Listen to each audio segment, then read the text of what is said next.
moi, c'est un peu mon dada. L'éducation, pour moi, est très très importante. Je pense qu'un pays ne peut pas se développer uniquement si l'éducation suit derrière. Je trouve que ces dernières années, ça a été un peu désordre, le développement de l'éducation. Pas assez d'investissement a été fait dans les écoles publiques qu'on appelle ces dernières années, non seulement l'infrastructure, mais les programmes scolaires, etc. Il n'y a peut-être pas assez d'attention sur les métiers pratiques. L'idée, c'est d'orienter les jeunes dans quel domaine se lancer, de quel métier l'île Maurice aura besoin de demain. Donc, moi, je vais parler un peu de là pour qui je travaille pour le groupe Terra. Nous sommes dans beaucoup de métiers. J'ai pas mal d'ouverture sur qu'est-ce que Terra précisément et l'économie mauricienne ont besoin. On a besoin des skills. Il y a peu de jeunes mauriciens qui se lancent dans l'agriculture pointue, dans les études agricoles, que ce soit agronomique, que ce soit engineering pour les usines, que ce soit irrigation, que ce soit bio-agriculture. Il y a beaucoup de secteurs dans l'agriculture.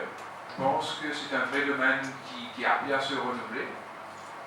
Le average age dans toutes ces compagnies sucrières et même agricoles, les pommes de terre ou les légumes comme les jeans ou le sucre chez nous, l'âge moyen des skilled labor dans l'agriculture est très très élevé, probablement plus haut de 50 ans. On a besoin de nouvelles ressources en Maurice, des jeunes pour travailler dans ce domaine. Ça comporte non seulement le côté agricole, donc agronomiste, mais aussi le côté engineering. Et avec tout ce qui se passe, non seulement dans les usines, dans le manufacturing, que ce soit sucrier ou general manufacturing, textile, etc., c'est vraiment un domaine qui est appelé à se développer. Et c'est aussi des métiers assez polyvalents. Un ingénieur n'est pas obligé de travailler dans un seul secteur, il peut basculer d'un secteur à l'autre. Le métier de l'avenir, pour moi, demeure quand même l'entrepreneuriat. Pour le moment, en ce moment, on est principalement focalisé sur les métiers du service. On est dans 6 secteurs d'activité, tous dans le service secteur. Quand on cherche des compétences, des ressources pour aller travailler en Afrique ou en Asie, ce n'est pas toujours évident de trouver à Maurice. Ça, c'est une chose qu'il faut aussi prendre en considération. Combien de Mauriciens sont prêts, Mauriciens ou Mauriciennes, sont prêts pour s'expatrier en Afrique, s'expatrier en Asie pour travailler. En termes de recrutement, on est très actif sur le marché. On fait plus de 250 recrutements par an. On croît de 100 à 150 personnes par an. Accenture, c'est une compagnie globale. Quand vous démarrez à Maurice, vous avez des opportunités pour vous expatrier vers d'autres pays. Et là, je ne parle pas de l'Afrique. On ne parle pas de l'Afrique. On parle des pays tels que la France, les Pays-Bas, les États-Unis. On a plusieurs collaborateurs chez nous qui ont des opportunités pour travailler dans ces pays-là à long terme pour faire des transferts. On a des formations chaque année, des formations, par exemple, chaque personne au sein de l'entreprise a au moins 10 jours de formation qui est planifiée par an pour eux. Et aussi, on est très flexible en termes des heures de travail. Et comme nous, on travaille avec des partenaires qui sont la majoritairement à l'étranger, on doit s'adapter en termes d'heures et on travaille en chiffres. On a un structure de recrutement qui est assez rodée, je dirais. Les principales qualités qu'on recherche, c'est des personnes qui ont envie d'apprendre.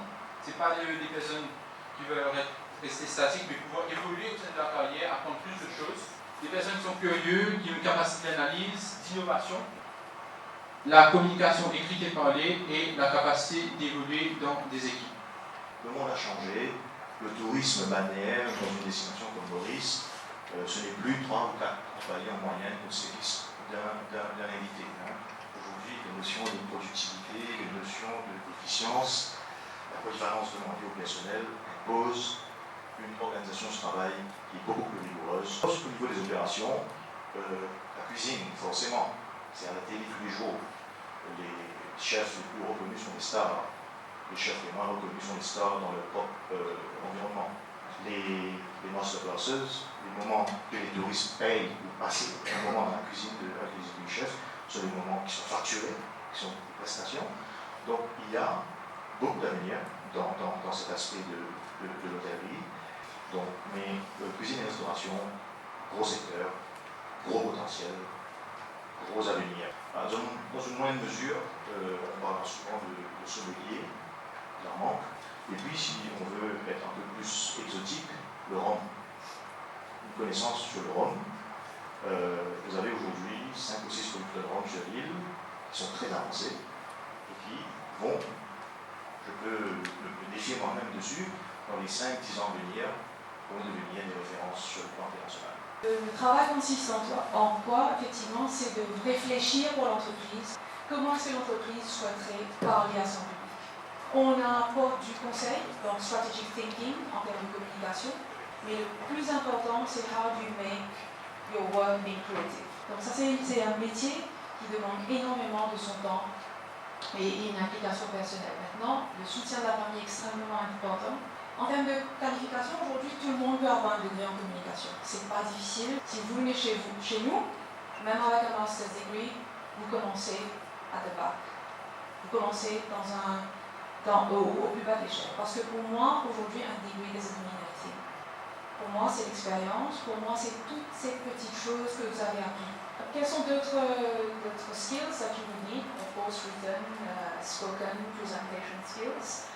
Mais encore une fois, de bien s'organiser. C'est aussi beaucoup de conseils. Ce qui est intéressant dans ce domaine, c'est que vous parlez avec un array of stakeholders. Et vous apprenez énormément de choses. Il y a un métier que nous faisons, on fait du media monitoring pour les entreprises de media monitoring. C'est vraiment industry spécifique. C'est des entreprises qui donnent des statistiques sur combien de fois est-ce qu'on a cité la marque Nestlé, par exemple, et ça constitue l'essentiel de l'outsourcing. Comme cela, vous avez d'autres métiers, vous avez l'assurance, vous avez les banques, etc. À côté de ça, vous avez ressources humaines, CRM, ça c'est gestion clientèle, call center, customer service, etc. Et la partie finance and accounting.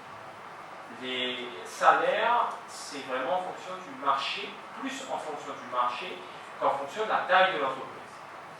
Malheureusement, c'est le gros problème, cette maîtrise des deux langues, elle n'est pas parfaite.